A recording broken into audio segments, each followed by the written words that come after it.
In this video, I'm going to show you how to add leaf boxes in Gamma Presentation step by step so you can make your cards look cleaner, more structured, and more professional in just a few clicks. Leaf boxes are a great way to highlight key points, organize information, and give your presentation a more polished visual style. If this tutorial helps, make sure to hit the like button and subscribe for more easy software guides just like this. Let's jump right in.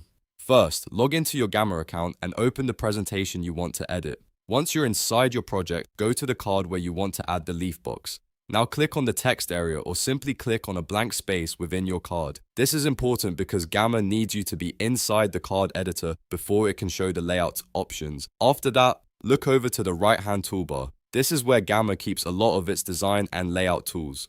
Find and select Smart Layouts. When the Smart Layout menu opens, scroll through the available categories until you reach the Boxes section. Inside the Boxes section, you should see an option called Leaf Boxes. Click on Leaf Boxes to insert it into your card. As soon as you select it, Gamma will create the new box for you automatically. Now you can type your text directly inside the newly created box. Add your main point, your heading, or any supporting details you want to display. This makes your content much easier to read and gives it a more modern, styled look. Once your text is added, you can customize the box even further. Hover over the left side of the box and Gamma will reveal additional controls.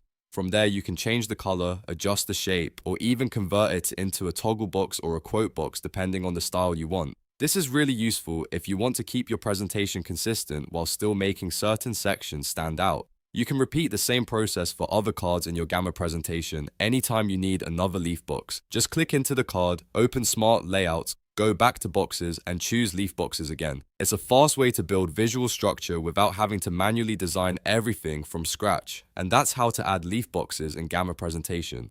It's quick, simple, and once you know where to find it, you can use it to make your slides look much more professional. If this video helped, please hit like, subscribe, and turn on notifications so you don't miss the next tutorial. Thanks for watching, and I'll see you in the next one.